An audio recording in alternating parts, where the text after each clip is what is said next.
Muy buenas noches, bienvenidos a Viaje al Centro de la Noticia. El primer grito llegó del sur. En el verano de 2011, antes que los estudiantes o que los ecologistas, fueron los habitantes de Magallanes los que abrieron el ciclo de las protestas sociales.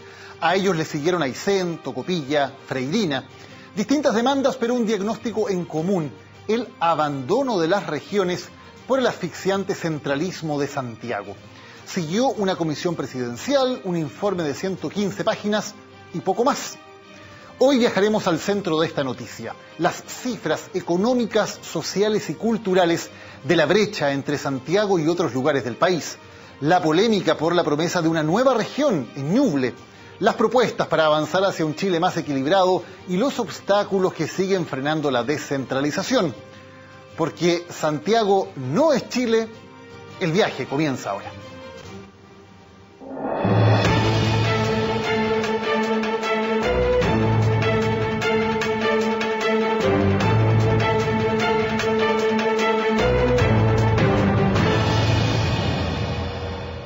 Seamos serios, Chile no va para más de 6 o 7 regiones. Así reaccionaba el expresidente Ricardo Lagos ante el anuncio de la creación de la nueva región de Ñuble. Esto pese a que durante su mandato se aumentó de 13 a 15 las regiones de Chile. Fue la presidenta Michelle Bachelet la que dio a conocer el envío de un proyecto que pretende separar a Ñuble de la región del Biobío. No ha sido fácil, porque nunca lo es, construir acuerdos entre tanta diversidad, entre tantos actores que tienen puesta la camiseta de Ñuble. Pero, y lo que yo me siento satisfecha de poder decirle a ustedes, cumplimos. La creación de la 16ª región busca apuntar a la descentralización de acuerdo a las intenciones del Ejecutivo. La pregunta es: ¿cuánto ha aportado la regionalización a ese fin? Han sido las voces desde las distintas regiones las que han reclamado la necesidad de autonomía en al menos parte de la toma de decisiones.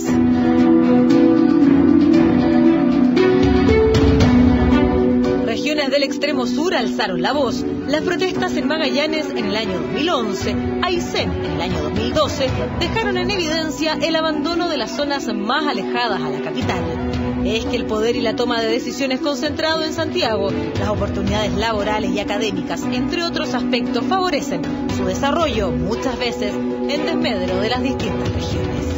Las prolongadas protestas en la región de Aysén, bajo la consigna "Tu problema, mi problema", puso en el 2012 en el centro de la discusión del país temas propios de la zona. Nosotros dijimos, nosotros somos una región que tiene que conectarse por un país ajeno. Por lo tanto, a pesar de estar en el continente, nosotros seguíamos siendo una isla.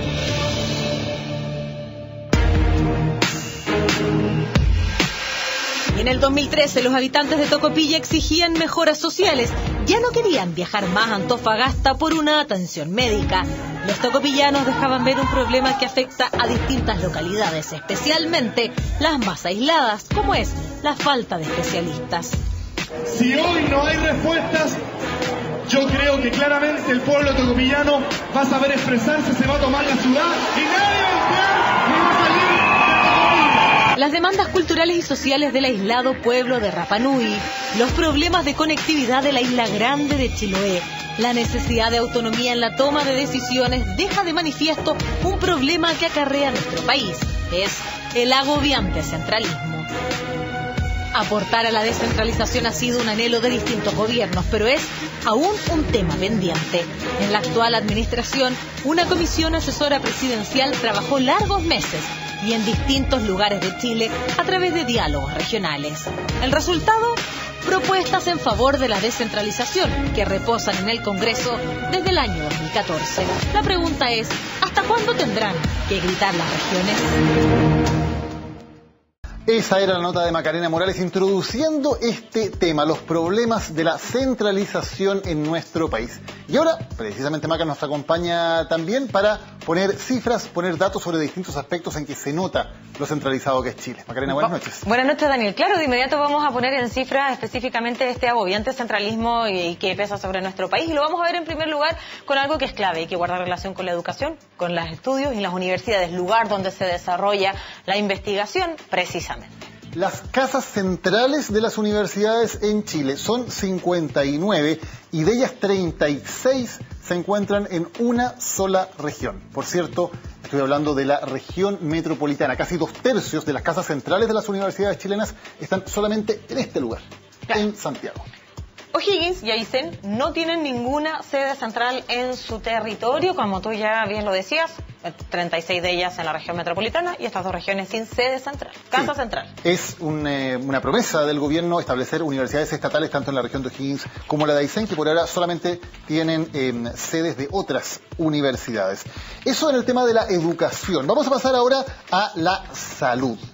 Y lo vamos a hacer a través de datos aportados por el Colegio Médico y que indican en este caso la cantidad de especialistas por habitantes, y ahí tenemos la cantidad y aquellas regiones que superan por creces el promedio nacional. Claro, por ejemplo, en la región de Atacama vemos que hay 6.410 pacientes por cada especialista, o en la región de Antofagasta 5.574, una cifra mucho menor en cambio en la región metropolitana, donde por cada 1.707 pacientes hay un especialista. Claro, 1.793 es el promedio nacional, de acuerdo a lo que podemos ver en este caso vinculado con la salud, que es un tema bastante importante y sensible en la población, especialmente en las zonas del norte. Vemos las cifras de pobreza, que está muy desigualmente repartida a lo largo del país. Las cifras más bajas de pobreza están en las regiones más ricas de Chile. La región de Antofagasta, donde la riqueza minera hace que haya solamente un 4% de pobreza. También la región de Magallanes, con un 5,6%.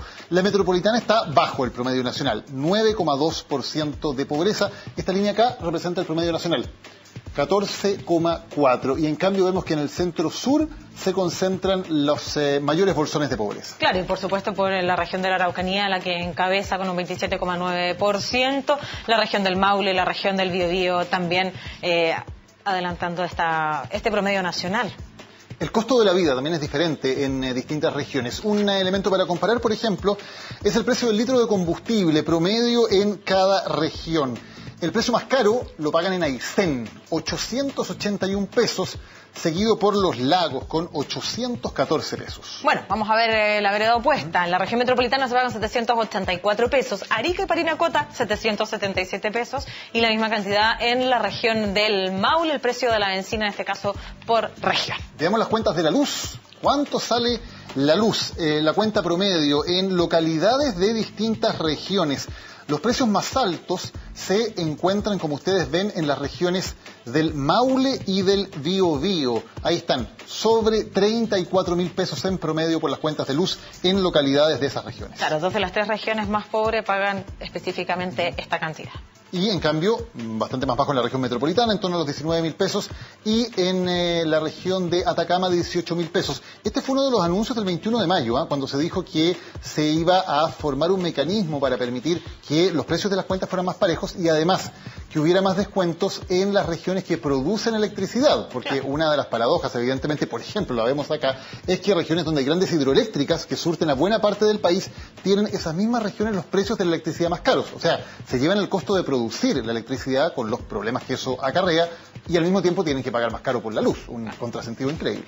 Vamos a seguir revisando otras cifras y vamos a ver de inmediato, de acuerdo a la SOFOFA, vamos a ver los proyectos de inversión hasta el año pasado y esto da cuenta de lo siguiente. La región de Antofagasta, 35,4% de la inversión, superando por creces el resto de las regiones de nuestro país, Daniel. Claro, los proyectos mineros evidentemente mandan y hacen que la región de Antofagasta sea por lejos la que se lleva la mayor cantidad de inversión privada. Cosa parecida puede decirse también de la región de Atacama. Bastante más atrás quedan especialmente las regiones extremas, donde la inversión es menor, y también de nuevo regiones más pobres. El Maule, la Araucanía, ustedes lo ven, concentran los mayores índices de pobreza. Parte de la explicación es que hay poca inversión privada en esas regiones. Claro, la región del Maule y la región de la Araucanía, 0,8, 0,9%, muy distante del 35,4%. Claro, esa es la inversión privada. ¿Qué pasa con la inversión pública? Nos preguntamos también. Bueno, Chile es el país más centralizado de la OCDE en cuanto a la forma en la cual se entregan los recursos. Esta es cómo se decide los recursos de inversión pública en Chile.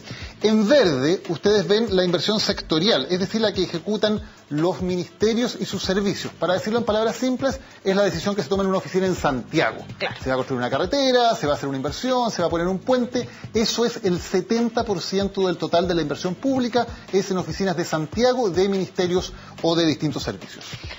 ¿Qué capacidad de decisión tienen las propias regiones, el gobierno regional? El 22%, básicamente todo esto a través del Fondo Nacional de Desarrollo Regional, el llamado FNDR, y además la inversión sectorial de asignación regional es básicamente el 22%. Esa es la autonomía que tiene la máxima autoridad de la región junto con su equipo, que ya lo vamos a conocer, de tomar las decisiones propias del lugar. La mayoría, como tú dices, se toman aquí en Santiago, en una oficina. Y a nivel local todavía menos. Los municipios solamente el 8% de la inversión pública. Si sumamos, vemos que a nivel regional y local, o sea, un nivel descentralizado, es menos de un tercio de la inversión lo que se decide. En la OCDE el promedio es del 50%, o sea, la mitad de la inversión se decide en las distintas regiones o las distintas localidades o provincias.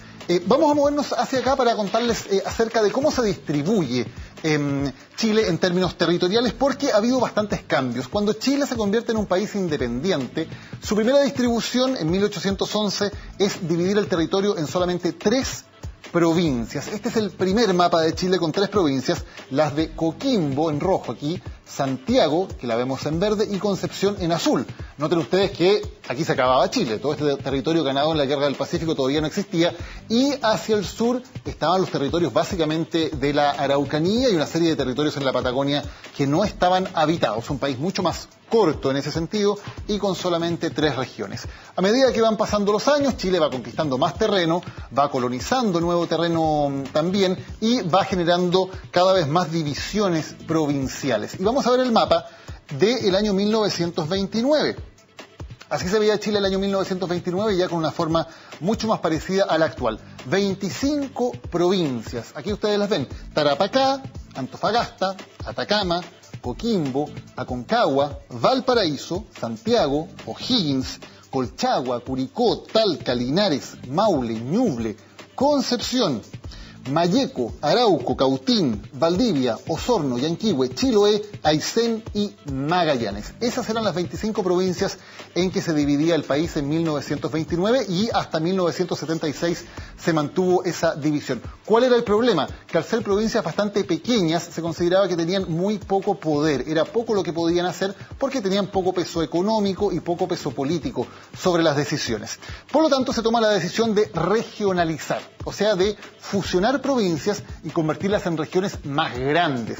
Teóricamente la idea era que estas regiones se iban a convertir en pesos importantes en términos de poder captar inversión y también de poder invertirla con mayor propiedad. Veamos cómo queda el mapa entonces en 1976, cuando de las provincias pasamos a las 13 regiones del país. Aquí ustedes las ven: la región de Tarapacá, Antofagasta, Atacama, Coquimbo, Valparaíso, la región metropolitana de Santiago, O'Higgins, Maule, Biobío, Araucanía, Los Lagos, Aysén y Magallanes.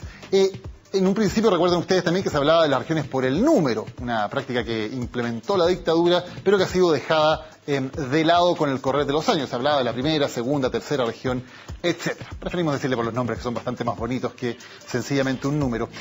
En los últimos años, sin embargo, este proceso se ha ido revirtiendo. ¿Qué ha pasado? Que las regiones se quejan de que hay un centralismo también regional, o sea que la capital regional se convierte en una especie de pequeño Santiago, donde también se toman decisiones de manera a su vez centralizada. Y por lo tanto lo que está pasando es que a lo largo del país las provincias piden volverse independientes, o sea, separarse de la región y formar sus propias regiones. 2 de ellas ya lo consiguieron en el año 2007 después de largos movimientos locales. Arica y Parinacota, aquí ustedes la ven en celeste, logró independizarse de la región de Tarapacá. Por lo tanto, Arica y Parinacota entonces es una región nueva y Tarapacá se queda con Iquique. Y en el sur ocurrió algo similar con la región de Los Ríos, capital Valdivia, que también se separó de la región de los lagos con capital en Puerto Montt. Y este es un proceso que sigue, porque hay muchas otras regiones o muchas otras provincias o localidades que quieren convertirse en región. Una de ellas está particularmente avanzada. Me refiero a la provincia del Ñuble, que ya logró que la presidenta Michelle Bachelet firmara un proyecto de ley para convertirla en región. Ahí vemos dividida entonces la región del Biobío, la parte norte se convertiría en región del Ñuble. Eso es un proyecto de ley, todavía tiene que pasar por el Congreso, pero de concretarse sería la región número 16 del país. Y hay otras zonas que también piden ser regiones, el Loa, por ejemplo, en el norte, o la zona del Maule Sur, o también la zona de Aconcagua, al interior de Valparaíso. Da la impresión de que vamos más bien en el camino inverso, más parecido a lo que eran las antiguas provincias. Se crearon las regiones más grandes intentando solucionar el problema, pero ahora parece que vamos de nuevo hacia el otro lado. Y la pregunta que uno se hace ¿es la solución tener regiones que sean cada vez más chicas? Supuestamente la solución era tener regiones más grandes. Claramente no ha habido una política de Estado coherente en este tema en Chile. Claro, la gran pregunta, tú bien lo planteabas, es que la regionalización aporta a la descentralización y a este centralismo agobiante, porque ahí tenemos la división político-administrativa, pero lo cierto es que la división tiene que ser también desde el punto de vista de la toma de decisiones y cómo empoderar a las distintas localidades, provincias, regiones, para que sean capaces de generar sus propios recursos y sus propias políticas. Vamos a ver cómo se compone la región, cómo se organizan desde el punto de vista administrativo. Usted tiene autoridades en su región, usted tiene autoridades en su provincia, usted tiene autoridades además en su municipio y vamos a explicar alguna de ellas, ¿te parece? Claro que sí, vemos ahí en la parte de arriba al intendente y el consejo regional. Ellos forman el gobierno regional. Ahí están vamos a marcar. Claro, ahí están esas figuras entonces, intendente y consejo regional. Ahí en verde Macarena marcó el gobierno de cada región. El consejo regional, ¿a usted le suena? Porque tuvo que elegirlos hace poquito tiempo atrás. Y con un círculo rojo vamos a marcar la parte de abajo, que es el sector del gabinete regional. Ahí están los seremis, que son los representantes de los distintos ministerios en las regiones. En cada región tiene un seremi de transportes, por ejemplo, o un seremi de cultura, etcétera. Secretarios regionales ministeriales, que representan al ministerio en cada región. Ya, vamos a marcar entonces a los seremis. Y a los gobernadores. Y a los gobernadores los vamos a marcar, aquí está, de rojo, porque ellos también son autoridades, tú bien lo decías, en la región y en su provincia. Y los gobernadores nominados en la provincia. ¿Cómo llegan a sus cargos estas personas? Bueno, los intendentes son designados por él o la, en este caso, presidente de la República. Los gobernadores, exactamente lo mismo. Y los seremis, exactamente lo mismo también. Por lo tanto, todos estos cargos, intendente, seremi y gobernador, dependen 100% de la confianza del presidente o de la presidenta. Son nombrados por ella y en el momento en que pierde la confianza, se van, que es lo que pasó, por ejemplo, con Francisco Buenchumilla, que tenía todo un proyecto, pero en un momento se acabó y listo. El mismo que presentó el plan Araucanía, claro. Exactamente. Bueno, y cuando pierdan la confianza de la presidenta, ellos pueden dejar el cargo. El proyecto de muchos es que el intendente pudiera ser de elección directa, tal como ocurre con el Consejo Regional. El Consejo Regional es, desde la elección pasada, electo democráticamente. Usted también tuvo una papeleta más, si bien lo recuerda, en la cual tuvo que elegir a este core, el Consejo Regional. Finalmente es un tema de poder. Por eso fue tan difícil, por ejemplo, sacar a la elección de consejeros regionales. Los parlamentarios, de hecho, demoraron la aprobación de la reforma porque tenían miedo que hubiera un nuevo poder que les disputara las candidaturas a ellos dentro de las regiones. Un intendente elegido popularmente también sería una figura poderosa, sería una figura importante, que tendría un respaldo popular, que no lo podrían sacar de la noche a la mañana. Y eso evidentemente amenaza el poder de los senadores que son caudillos en la zona, de los diputados que son caudillos en la zona, etcétera. Y eso es lo que va trabando finalmente. Esto es un tema de distribución de poderes y evidentemente en el poder central y en los poderes ya constituidos en el Parlamento no hay demasiado interés en generar nuevos poderes que le vayan a competir de alguna manera. Claro, eso es básicamente, y bueno, y vamos a ver si es que se materializa algún momento la elección directa de intendente, qué va a pasar con el resto de las designaciones, con los seremis, por ejemplo, que son de confianza hoy día del intendente y de la presidenta, y qué pasa con los gobernadores. Ahí está. Algo está todavía en duda y en trámite. Macarena, muchas gracias. Buenas noches, Daniel. Nosotros nos vamos a una pausa, luego vamos a volver con un segmento que fue pregrabado y que tiene que ver con debates y entrevistas con los principales actores de estas decisiones. El debate sobre cómo descentralizar el país después de esta pausa, aquí en Viaje al Centro de la Noticia. Estamos de vuelta en Viaje al Centro de la Noticia. Hecho el diagnóstico, presentado ya claramente el problema, queremos empezar a pensar en soluciones. ¿Cuáles son las propuestas que se hacen desde las regiones para tener un Chile más equilibrado, menos centralizado? Y para ello vamos a conversar con el presidente de la Fundación Chile Descentralizado, Heinrich von Beer, que nos acompaña desde Temuco. Señor von Beer, muy buenas noches. Gracias por acompañarnos en Viaje al Centro de la Noticia. Muy buenas noches. A ver, en primer lugar, hay una comisión que funcionó, que entregó sus propuestas hace ya bastante tiempo. ¿Cree usted que el ritmo en que están avanzando esas propuestas es el adecuado? ¿Se ha hecho realmente algo con toda esa enorme cantidad de propuestas que salieron de ahí?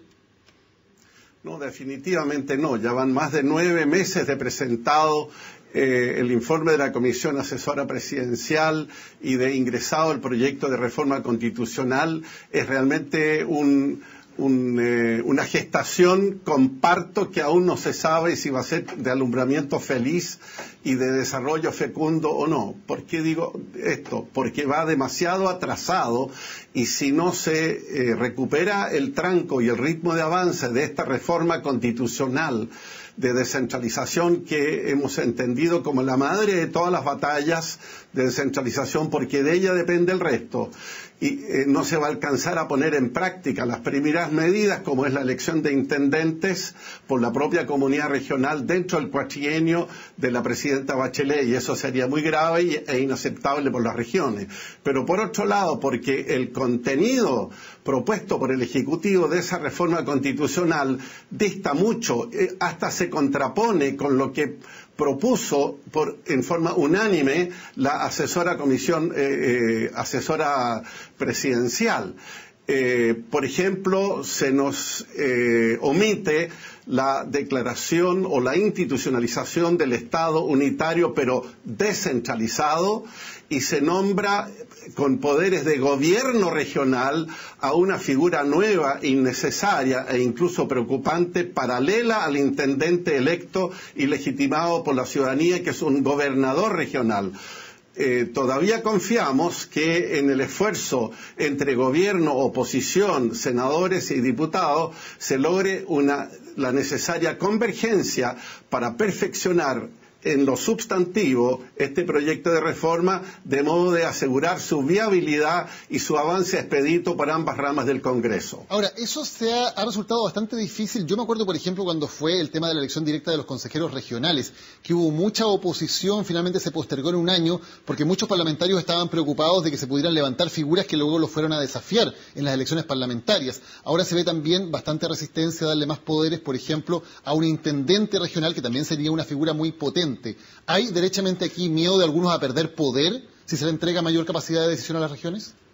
Sin ninguna duda, porque descentralización es traspasar poder político de decisión efectiva, competencias y recursos, y al parecer es una naturaleza humana que nadie entrega y traspasa gratuitamente. Por lo tanto, no cabe ninguna duda que a nivel de las cúpulas de los partidos políticos y de los propios parlamentarios, algunos lo reconocen, otros no.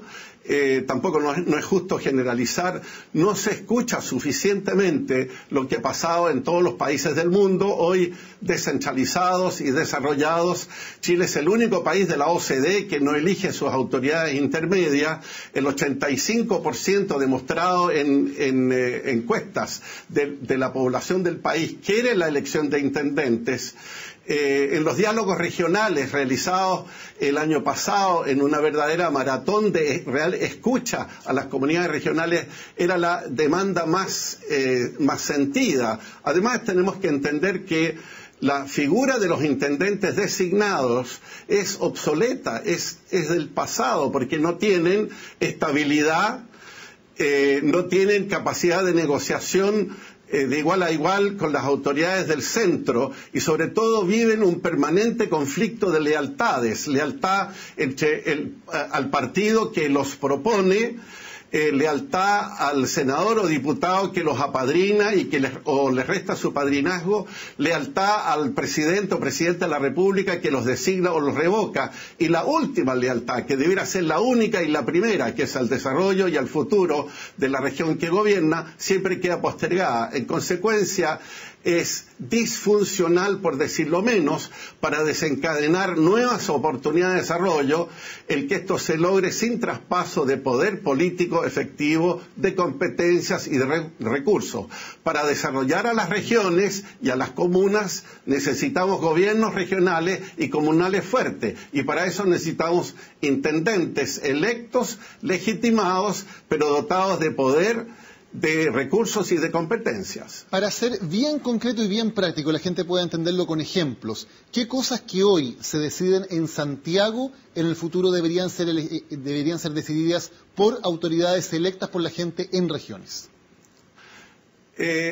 Hay un listado largo, pero para tomar los ejemplos más concretos y tal vez más patéticos, cada vez que en nuestro país ocurre una catástrofe natural, sea un terremoto, sea una erupción de un volcán, sea una inundación o un incendio de calibre mayor, las autoridades locales, los alcaldes y los intendentes no tienen poder de decisión que nos en consulta con las autoridades nacionales. Tiene que viajar un ministro o el presidente o la presidenta al hecho de la catástrofe para tomar decisiones en terreno. Está demostrado en estudios internacionales comparados que los mejores sistemas para prevenir y para hacerse cargo de una catástrofe natural y transformarla en más y mejores oportunidades de desarrollo es que las decisiones principales tienen que ser tomadas de allí donde está el conocimiento directo y el contacto directo con la naturaleza y con la comunidad local, que son los gobiernos locales, los municipios y los gobiernos regionales. ¿Qué pasa con las decisiones, por ejemplo, sobre orden público, sobre seguridad? Que muchas veces se dice eso tiene que estar centralizado y por lo tanto el gobierno central tiene que tener el equivalente a un intendente o una autoridad de su completa confianza para que tome ese tipo de decisiones.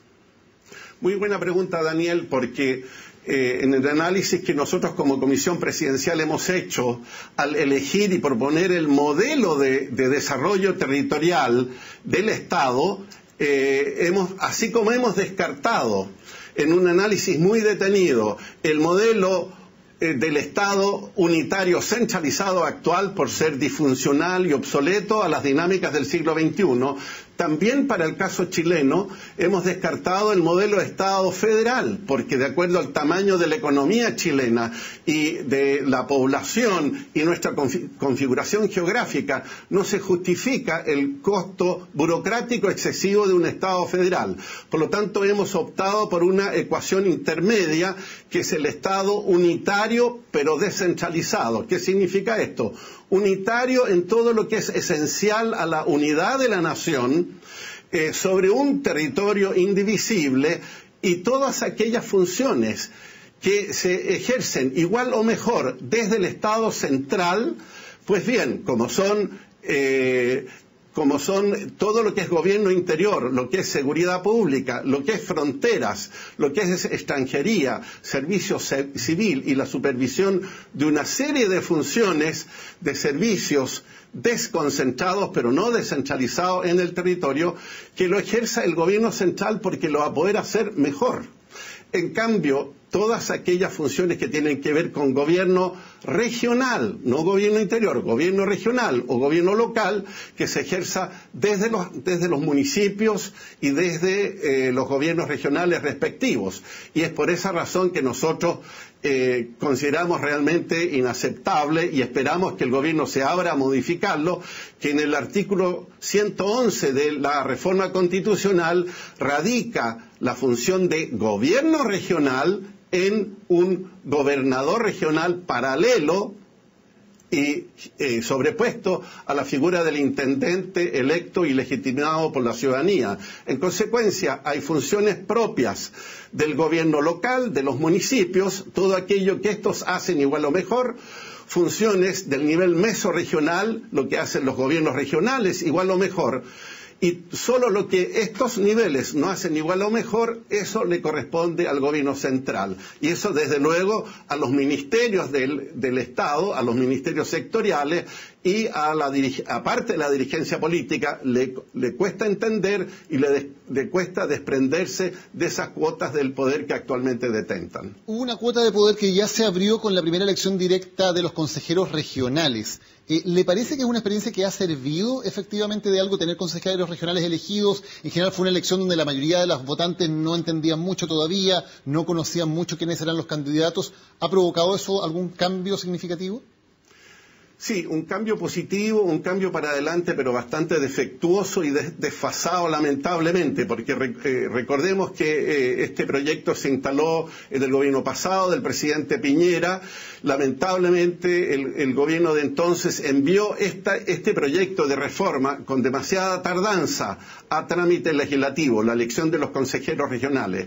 Y luego las cúpulas de los partidos, calculadora en mano, demoraron demasiado su trámite porque desde luego la figura de los consejeros regionales ya les creaban una cierta inquietud y la consecuencia fue lamentablemente que habiendo estado comprometido que la elección de los consejeros regionales fuera en octubre del 2012, vale decir, en paralelo, en simultánea a las elecciones municipales, para tener todo, la lógica era que todas las elecciones de tipo territorial, léase las municipales y las regionales, en este caso los consejeros regionales, fueran en un solo proceso electoral, de modo que la campaña sirviera para debatir todo aquello que es nuestro, que es cercano y que es lo propio de las regiones y de las comunas. Se atrasaron tanto y en exceso para que a duras penas y al final la elección de los consejeros regionales se alcanzara a hacer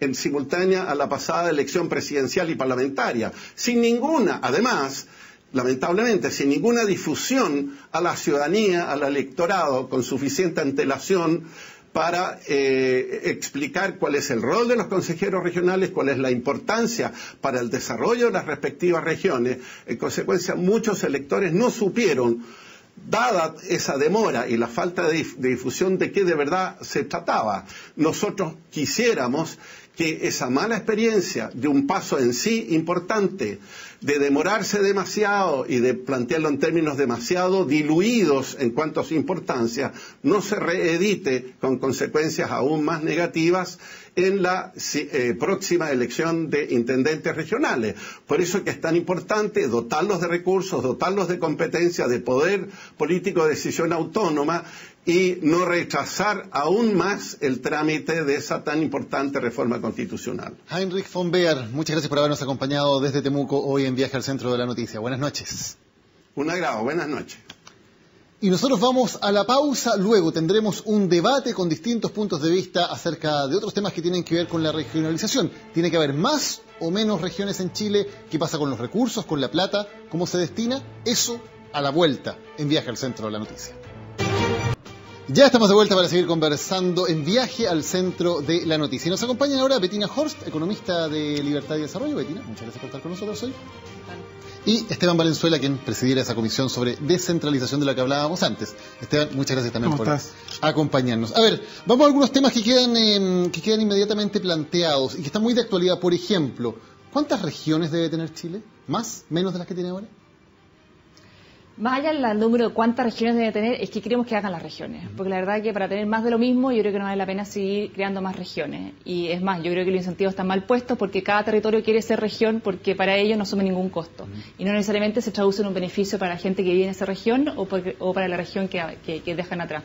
Así que yo creo que más que cuántas regiones es que queremos que hagan las regiones. Esteban, hoy el movimiento va hacia ir creando más regiones. Se acaba de prometer una nueva en el Ñuble. ¿Tiene sentido? Como dice Moisés Naim, en el mundo se crean nuevas regiones, nuevos municipios, más que concentrar el poder. Por eso que es bien loco lo del lago, porque el iluminismo bonapartista, como digo yo. Porque en todo el mundo, cuando se trataba de fusionar regiones en macro, la gente después exige, como ocurrió en Perú, cuando se empezó la regionalización hace 15 años, eran 3 elecciones de presidente de las regiones en Perú, obligaron a fusionarlo y después pidieron plebiscito, 96% rechazó, como decirle a Rancagua dependa de Santiago o decirle a Copiapó dependa de Antofagasta. Entonces eso es una lecera. La comisión dijo que pueden haber plebiscito en los territorios incumbentes. Yo en lo personal soy partidario de una solución mixta, de que tiene que haber una regla muy fuerte de 20.000 kilómetros cuadrados y 700.000 personas, y con esas 2 reglas solo se pueden crear en el próximo siglo en Chile 2 regiones, que es el Ñuble crecido y el Aconcagua con Choapa, y ninguna más. O si no, tampoco creo en la creación ad eternum. Pero hay un proceso curioso, porque primero teníamos 25 provincias, se dijo para descentralizar hay que tener regiones que sean más fuertes, y se crearon 13 regiones y ahora estamos da la impresión en el sentido inverso, de vuelta es que a como yo creo que estábamos finalmente antes, eso es la respuesta a la situación actual, que hoy en día el centralismo también se da entre las regiones. Entonces, finalmente, dado que es un fenómeno muy fuerte en todas las regiones, todos quieren ser capital regional. Y eso pasa también porque los municipios les falta mucho por ser realmente gobiernos locales y poder tener reales atribuciones. Por eso yo siempre he planteado que lo que necesitamos es avanzar también hacia la descentralización, hacia los municipios. Y ahí la discusión de cuántas regiones es más artificial, porque en el fondo, a la medida que las ciudades, que los que hoy en día quieren ser cabeza regional, cuenten con atribuciones, cuenten con mayores capacidades y responsabilidades, entonces también este centralismo dentro de las regiones pierde sentido. Y la falta de autonomía, porque si las regiones son autónomas, pueden generar pactos con las provincias, generar territorio autónomo e indígena, y eso ayuda en la experiencia de los países desarrollados a mayor cohesión, modernización y democracia. Ya se aprobó y ya está funcionando el tema de elegir directamente a los CORES, a los consejeros regionales. Como ex-CORE, en tu experiencia, ¿tiene sentido eso? Yo creo que no tiene sentido, así como también creo que no tiene sentido la elección de intendente que está planteada hoy en día. ¿Por qué? Porque yo creo que primero hay que descentralizar, entregar atribuciones, entregar responsabilidades, entregar recursos y después avanzar en la materia de cómo definimos y cómo designamos nuestras autoridades regionales. ¿Por qué? Porque yo creo que si es que invertimos el orden en cuanto a, primero tenemos intendentes electos y después pensamos en descentralización, yo creo que va a ser más difícil aún avanzar en una reforma real y profunda. No comparto eso con Bettina porque hay un hecho histórico. Por primera vez una presidencia, después de 180 años, esta cuestión fueron 3 guerras civiles en Chile, ¿no? El IRCAI, el 30, el 51 y el 59 del siglo XIX. Hay una presidencia que dice, elijamos los intendentes. Lo que pasa es que efectivamente el proyecto es una tontera cuando crea esta figura del gobernador regional. ¿Para qué vas a elegir el intendente? Y se ha estado conversando con el gobierno, y es muy importante ahora Alberto Espina, porque el gobierno estaría dispuesto a un protocolo con los senadores para poder avanzar con el proyecto y más bien pensar en un rol del gobernador de la provincia donde está la capital, que cumpla la representación del Estado central. Basta con eso, como lo propuso la Comisión Presidencial. Pero creo que es clave la elección de intendente para que tenga legitimidad, acompañado de lo que se ha dicho, la Corfo, transporte en las regiones metropolitanas, INDAP, toda el área de fomento, entre otras, ¿no? El área social tiene que estar entregada a las regiones. Mira, hay algunos que plantean que efectivamente con intendentes electos podríamos tener esta avalancha descentralizadora, porque el poder de regiones va a fortalecerle, va a hacer que puedan pedir al nivel central. La verdad que tenemos alcaldes electos del año 92 y yo no veo ninguna avalancha descentralizadora hacia las alcaldías. Así que yo creo que lo más importante es primero descentralizar y después elegir nuestras autoridades regionales. De lo contrario, lo único que nos estamos comprando acá es un gran conflicto.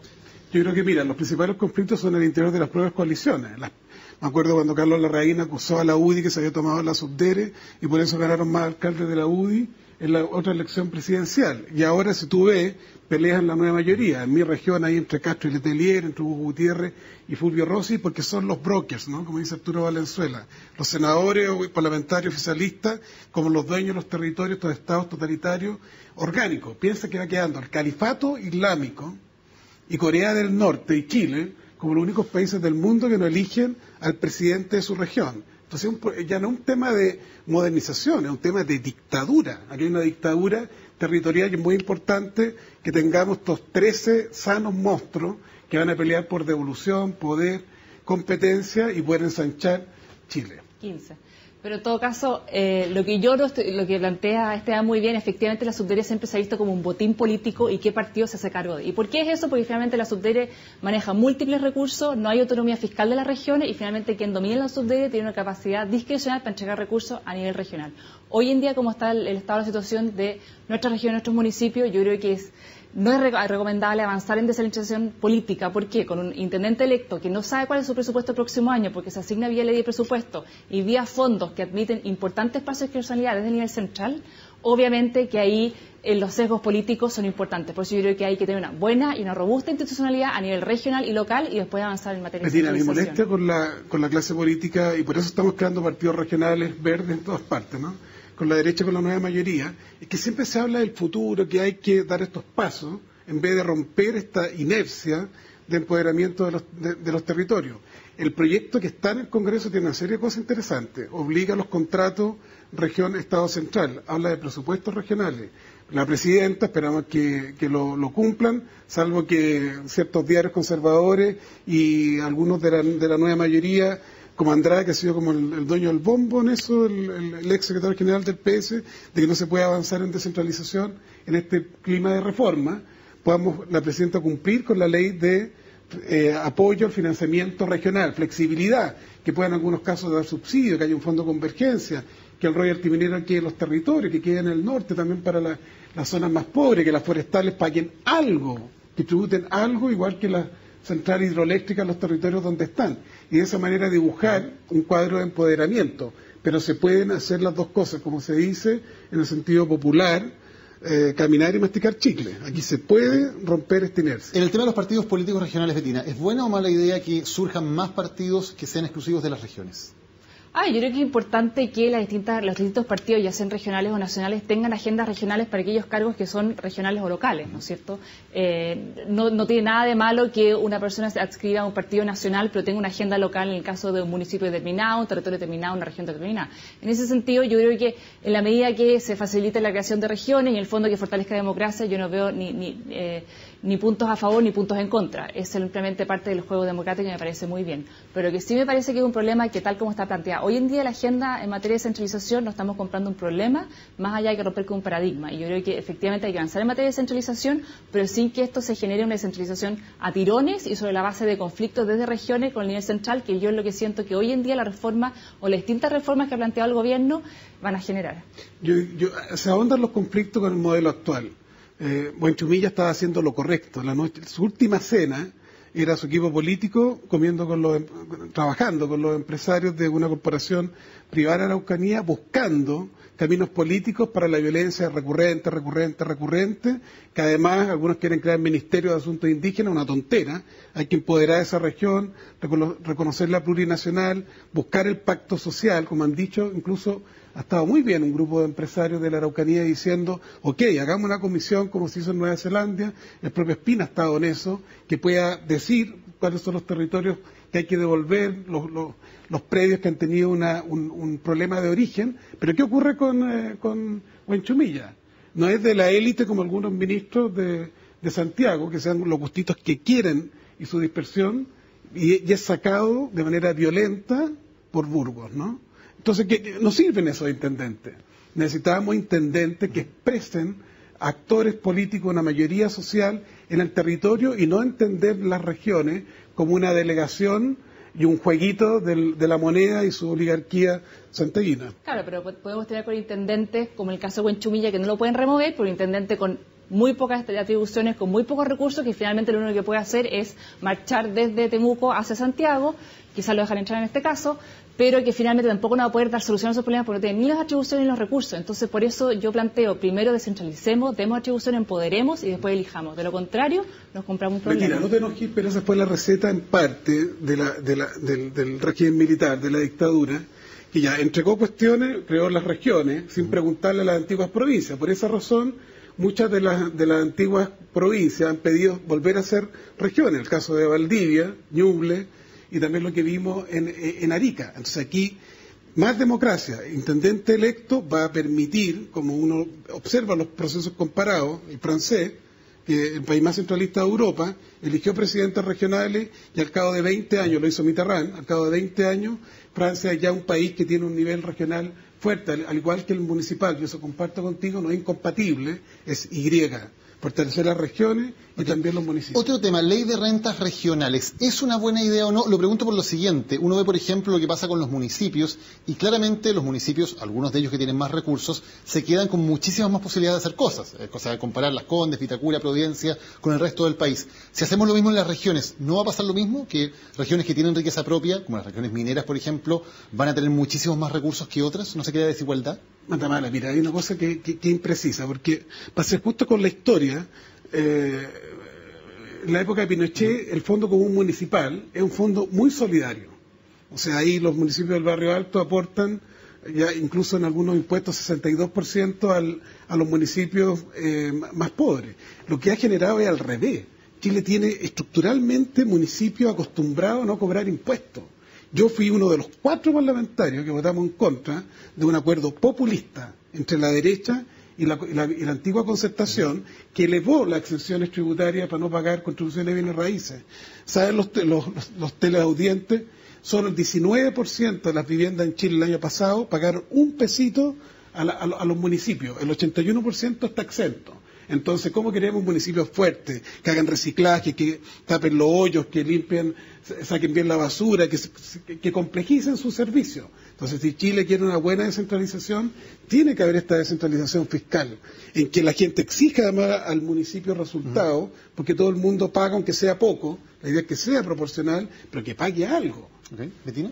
Efectivamente, con una ley de rentas regionales tú vas a tener siempre regiones que van a recaudar más recursos que otros. Eso es obvio porque tienes procesos productivos distintos, tienes vocaciones distintas, tienes capacidad de generar recursos distintos. Lo importante es cuando tú descentralizas también el área fiscal es que también las regiones se hagan cargo de la mayor o menor gestión que haga de los recursos. Así como dice muy bien Esteban, el tema de, por ejemplo, muchas comunas hoy en día que son pasivas y lo único que esperan es el cheque a nivel central o de la subdere en este caso, o del fondo municipal que finalmente se lo manda a tesorería sin ninguna gestión. Entonces eso no puede pasar. Hay que ser la descentralización significa responsabilidad también en lo fiscal y levantar recursos frente a sus electores. Otro tema, la gente en el norte está tan choreada porque tienen la minería, tienen las externalidades negativas y casi no quedan parte de esos recursos, ¿no? Como sí ocurre en todos los países de la OCDE, en todos los países de América Latina. Brevemente, sobre un último tema, fuga de cerebros. ¿Cómo se hace para que los mejores profesionales en regiones puedan estudiar o puedan volver a sus regiones a trabajar allá y no centralizar todo en Santiago? Obviamente la única receta finalmente es la que tengan oportunidades de tener un buen trabajo y eso es obviamente también que la actividad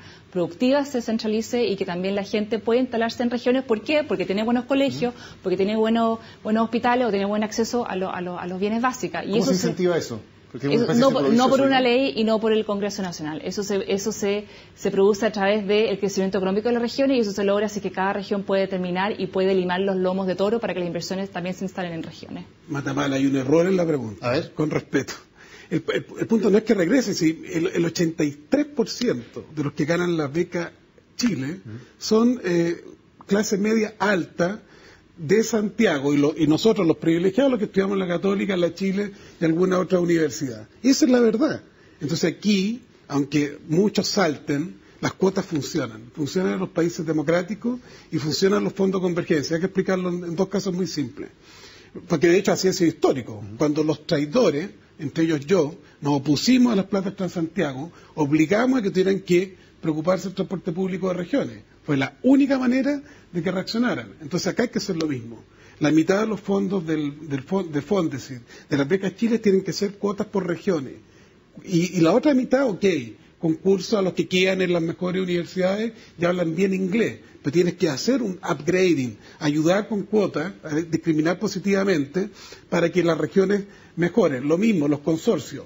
A la Chile y a la Católica y a la Santa María, la U de Concepción y la Universidad del Biobío, que son buenas en ganar proyectos, como lo hicieron los europeos, tiene más puntaje si se consorcia con una universidad que está teniendo menos aporte científico tecnológico. Todos esos mecanismos modernos, comparados, que funcionan y son efectivos, los tenemos que hacer. Pero además hay que dar incentivos tributarios, una década en que ese matrimonio que vuelve, o esa pareja, o personas solas que vuelven a trabajar en regiones, puedan tener algún tipo de incentivo tributario para quedarse allá, ¿no? ¿Son útiles esos incentivos?